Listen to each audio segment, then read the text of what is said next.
The sheets were wrong. That was the first thing I registered. Before the headache, before the confusion, before the slow, creeping horror of not recognizing the ceiling. The sheets were wrong. Too smooth, too heavy.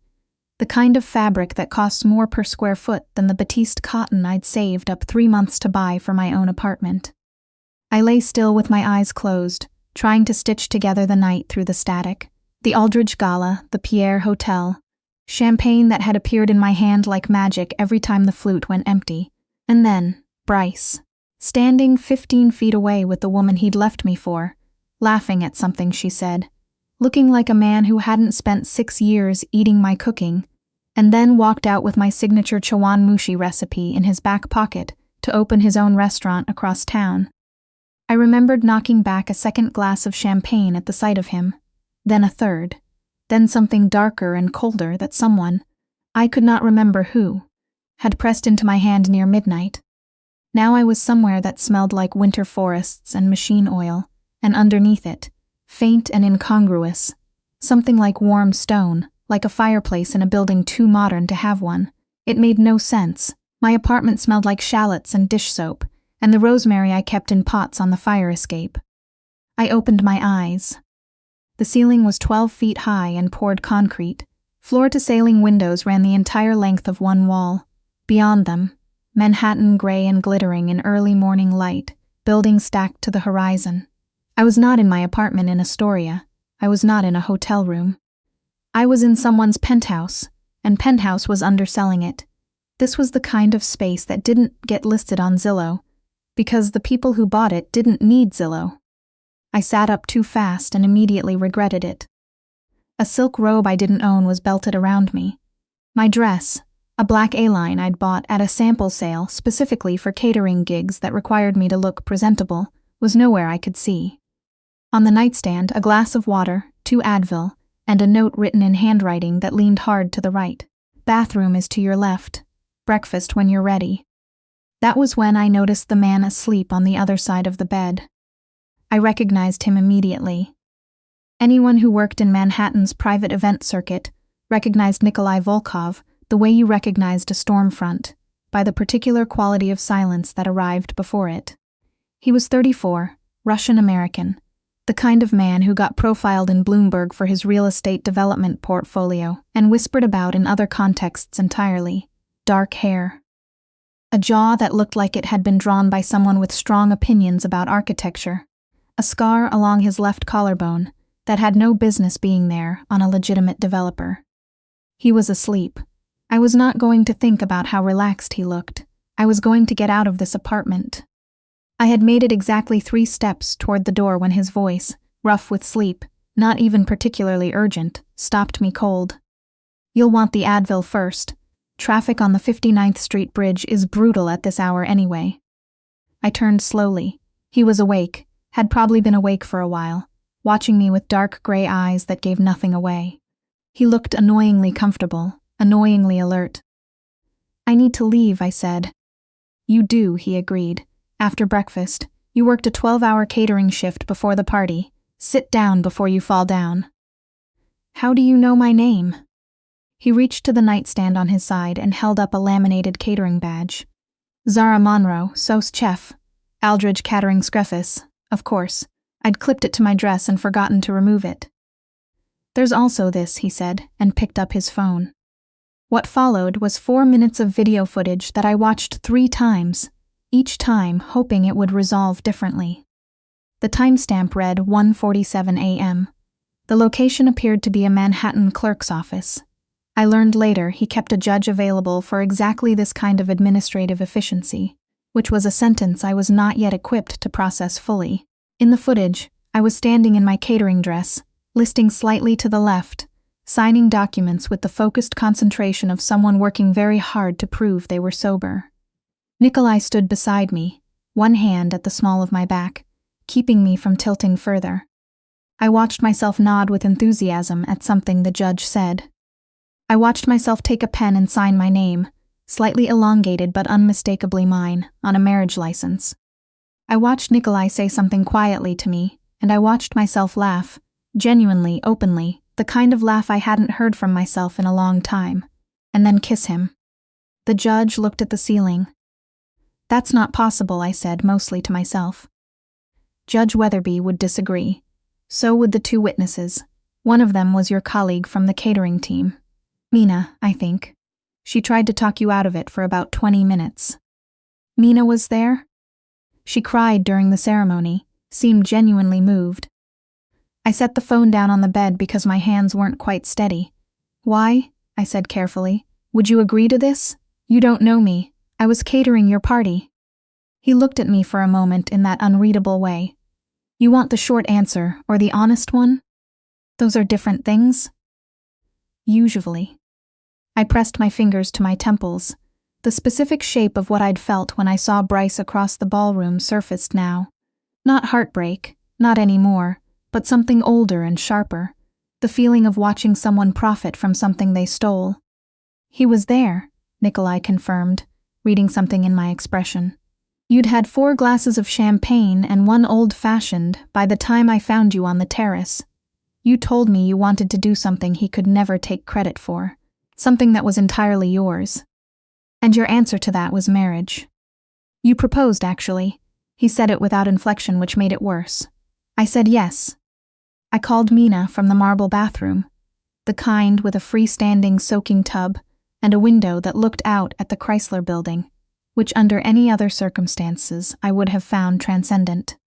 I tried to stop you, she said immediately. She sounded like she'd been awake since the event ended. 20 whole minutes, Zara. I tried, and then you looked at me and said the happiest you'd felt all year was dancing with this man in the corner of a fundraiser, and she exhaled. I may have cried a little. He told me. In my defense, it was a very romantic ceremony. I married a man whose Wikipedia page has an entire section I'm choosing not to read aloud. A pause. So, about that. After you left, some men came to the hotel asking questions about who you'd left with, where you'd gone. They didn't show any credentials. Security made them leave, but Zara, they were in the parking lot when I got to my car. I had to ask the valet to walk me out. The bathtub's edge was cold through the silk robe. I sat on it anyway. What kind of men?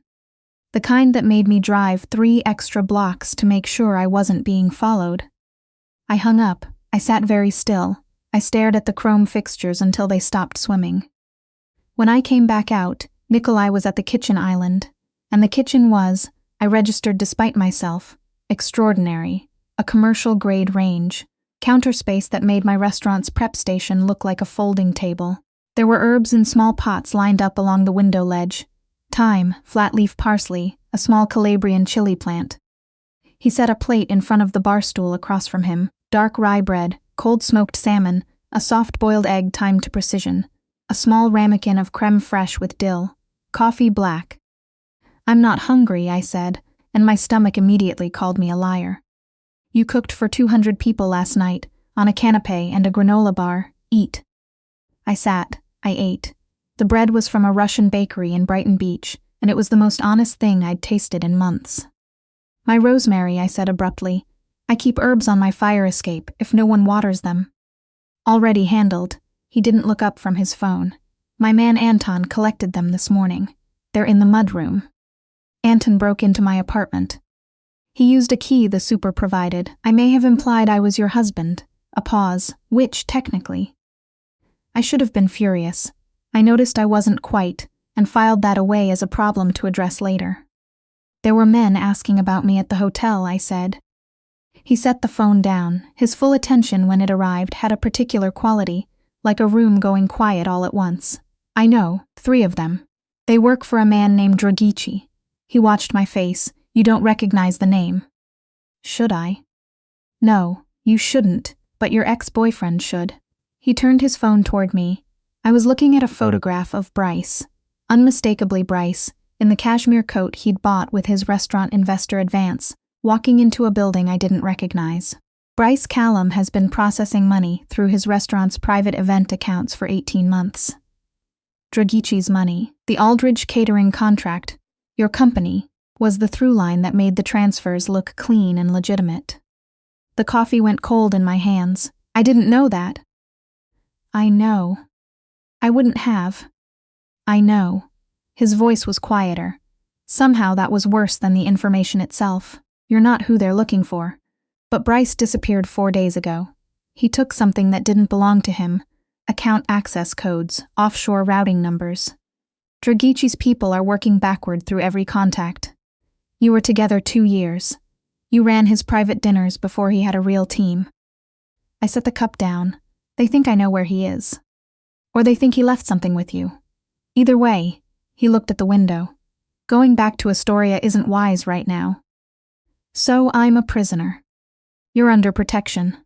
He glanced at me briefly. There's a difference, though I understand if it doesn't feel like one. By the 3rd day, I'd stopped saying it out loud, even if I hadn't stopped thinking it.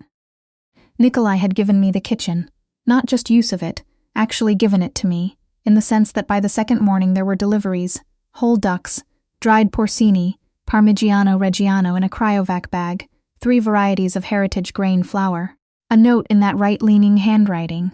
You look like someone who thinks better when their hands are moving. N.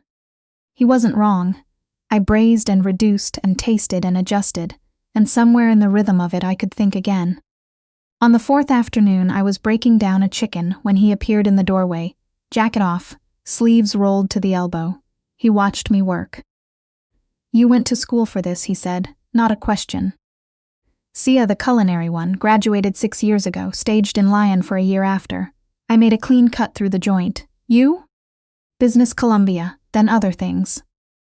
Other things, I repeated. The kind that don't go on a resume.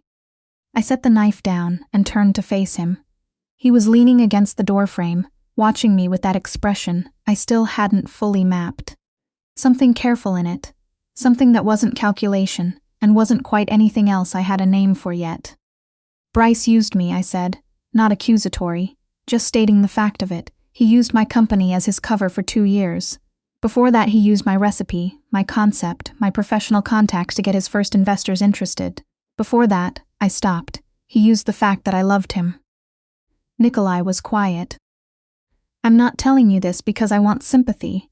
I'm telling you because I need you to understand that I know when I'm being positioned as a useful person in someone else's story. I looked at him directly. Is that what this is? He uncrossed his arms and walked into the kitchen. Stopped on the other side of the island, close enough that I could see the gray of his eyes wasn't one flat color, but several layered together. No, he said. I married you because you asked, yes. But I've had that kind of arrangement proposed before, by people with better reasons and considerably more leverage. I said no. A pause. With you I said yes in about 30 seconds. I've been trying to work out why ever since approximately 2 in the morning. I picked the knife back up. It gave my hands something to do. Don't make it romantic. My judgment last night was severely impaired. Yours was. He held my gaze. Mine wasn't. I hadn't had a drink all evening. Too many things to track at my own events. The kitchen was very quiet. Then what happens when this is over? I finally asked. When your people find Bryce and Dragici's men have no reason to look for me. What happens to, I gestured between us, this? That depends on what you want it to become. His voice was careful, honest in a way I hadn't expected and didn't quite know what to do with. An annulment takes 6 weeks in New York. Less, given the circumstances. And if I wanted more than 6 weeks? The kitchen was very quiet. Then he said, we'd have a great deal to discuss. His mother arrived on the 5th day without warning. She appeared in the doorway and Nikolai opened it like he'd been expecting her, which maybe he had. Early 60s, silver hair and a chignon, a camel coat tailored in a previous decade and maintained religiously since. Her name was Irina Volkov, and she assessed me from across the entryway, with the frank, unsparing gaze of a woman who had seen enough of the world to be impressed by very little of it. So, she said, in English, though I'd been told she preferred Russian, you're the chef who married my son at 2 in the morning. Mrs. Volkov, I extended my hand, Zara Monroe. She shook it, firm, brief, evaluating the grip, looked at Nikolai, looked back at me, come, we talk. We sat at the kitchen island because that was where I'd been, and because I didn't feel entitled to suggest otherwise. Nikolai poured tea, a Russian-style glass in a metal holder, strong enough to strip paint, and Irina arranged herself on the bar stool like it was a throne she was accustomed to. 3 of our men were threatened last night, she said without preamble or softening.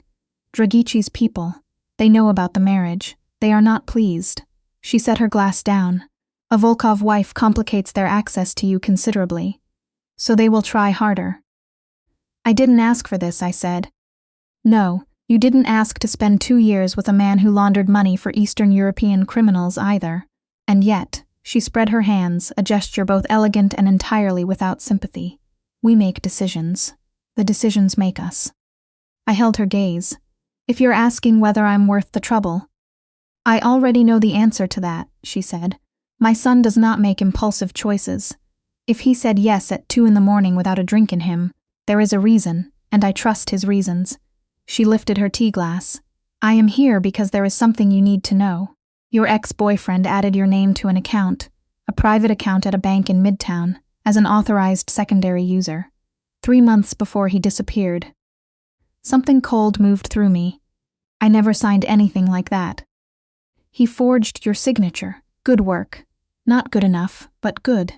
She met my eyes steadily. The account holds the routing access for the funds Dragici is missing. In theory, you could walk into that bank and retrieve the access documentation. I set my tea down carefully, in theory. In practice, the moment you walk out with it, Dragici's men take you. She glanced at Nikolai behind me, brief and communicative. Unless you walk out as my son's wife, with our people positioned at every exit. You want to use me as bait, I said. I want to use you as a key, she corrected. There is a difference. Mrs. Volkov, with respect, I'm beginning to understand that in your family, there is always a difference. Between every 2 things that look exactly the same. Irina Volkov looked at me for a long moment. Then she smiled. It rearranged her whole face. Nikolai, she said, not looking away from me. This one is interesting. Don't lose her. I learned that evening that Nikolai had already sent his people after Bryce independently, before the bank question had even been raised. He told me this in his study, spreading surveillance photographs across the desk, and he told me the truth without softening any of it. He's been moving every 3 or 4 days. Albany, Buffalo, Columbus. He's running out of cash and he's getting careless. He tapped a photograph time-stamped 48 hours ago. We'll have him shortly. And then, he answers for it, returns what he took, removes your name from the account on record. He looked up. Then you're free. The annulment is available the same day, if that's what you want. I studied the photograph of Bryce in a gas station parking lot, looking over his shoulder, wearing a jacket I'd given him for his 32nd birthday. He genuinely thought I'd never find out, I said. About any of it. The money, the recipe, the investors he brought in using contacts I'd introduced him to. I looked up. He thought I wasn't paying close enough attention. Men like that always do, Nikolai said quietly. Is that what you thought, when you first saw me? A pause. Something shifted in his expression. When I first saw you at the gala, I thought, there is a woman who is paying attention to everything in the room, and choosing to look away from one thing specifically because looking at it hurts. He let that sit. I thought you were the most deliberate person in a room full of careless ones. I didn't have an answer for that. What do you call me, I asked, when you talk about me to your people? He was quiet for a moment. Solnishko. At my expression, Russian. It means roughly, little son. My mother suggested it. He paused. She said you walked into the kitchen like you owned it, and the room got warmer. I thought about that for a long time after he left. They found Bryce on a Thursday at a Residence Inn in Columbus. I wasn't there for that part. I was in the kitchen making a butternut squash velouté, which was not going to solve anything, but it gave me somewhere to put my hands. Anton brought the rosemary from the mudroom at some point that afternoon, and set it on the windowsill without a word. I stood there for a moment looking at it, winter light on the gray-green needles, the terracotta pot with the crack along the rim that I'd wrapped in electrical tape and never quite gotten around to replacing. A small and specific thing that was mine, on a windowsill that wasn't. Something unknotted in my chest. Nikolai walked in at 6. It's done, he said. I set the spoon down. Is he? Alive, in custody, cooperative once he understood the alternative. He pulled out the bar stool and sat, something he rarely did in the kitchen, like he was tired enough to want the nearest surface. The account documentation has been surrendered. Your name is being formally removed. By tomorrow morning, you'll have no legal connection to any of it. And Dragici? Has his routing numbers back. Unhappy about the disruption, but not unhappy enough to push against us. A pause. You're safe, Zara. I nodded, picked up the spoon, tasted the soup, added a little more nutmeg. You could leave tonight, he said. Anton can take you back to Astoria. The apartment's been cleaned. They went through it looking for the account documentation, but nothing structural was damaged. I know. I'd seen the photographs. Books off shelves. Kitchen drawers emptied. Fingerprint powder on the counter by the spice rack. It hadn't looked like home in the photographs. I wasn't sure anymore whether that was because of the mess or because of something else entirely. Zara. I turned around. He was looking at me with that expression I recognized now. The one that preceded honesty he'd rather not have to offer. I am not a good choice, he said. By any reasonable standard. I want you to know that I know that, and that it doesn't change what I want. But you should walk into this, if you walk into it, with your eyes open. I'm always clear-eyed in a kitchen, I said. We're not exactly in a. We're in your kitchen, which you gave me full run of, which means we are in fact in a kitchen. I turned to face him completely. I'm 27 years old. I don't make the same mistake twice. And the mistake I made with Bryce wasn't loving him. It was loving someone who needed me smaller so he could feel larger. I held his gaze. You've never once asked me to be smaller. He didn't say anything. I proposed to you, I said, apparently, in a state that stripped away 6 years of overthinking and left whatever was underneath it. Which means some part of me, some part that doesn't run contingency scenarios at 2 a.m, looked at you and thought, yes. The kitchen held us both. The soup barely simmered. I'm sober now, I said. I've been sober for 5 days, and the answer is still yes. He stood from the bar stool. I didn't move. He crossed the kitchen and stopped close enough that I had to tilt my head back slightly to see his face. My world, he said carefully. You can't half enter it. You'd know things that change what you are to every person you meet. I know. My mother will have opinions. She already does. My brother Ivan is worse, and he will test you specifically because he tests everyone my mother likes. I worked under a chef who threw sheet pans when he was unhappy. I have context for difficult men with strong opinions. Something moved across his face. Not quite a smile, but the blueprint of one. He lifted his hand and tucked a strand of hair behind my ear, which was a small gesture, and somehow larger than everything that had come before it. Then yes, he said, Solnishko, yes. We got married again properly, on a Saturday in December, at a brownstone in Carroll Gardens that Irina had owned for 30 years. 14 people, a judge who wasn't on retainer and didn't need to be, and a dinner afterward that I cooked myself, borscht to start, beef pelmeni with brown butter and fresh dill, a honey cake with crème fraîche, frosting that Irina tasted, pronounced almost correct, and then ate 2 full slices of. Mina cried again. This time I let her. Outside, New York went on being New York, indifferent, relentless, already moving into its next version of itself. Inside, in a Carroll Gardens brownstone that smelled like butter and candle wax, and the rosemary I'd brought from the penthouse, and repotted in a bigger clay pot by the back door, I sat next to the man I had accidentally married, and deliberately chosen, and felt for the first time in years like I, was exactly where the work had been pointing all along. The rosemary, for the record, survived the winter. It always does, if you give it enough light and don't love it to death. So did we.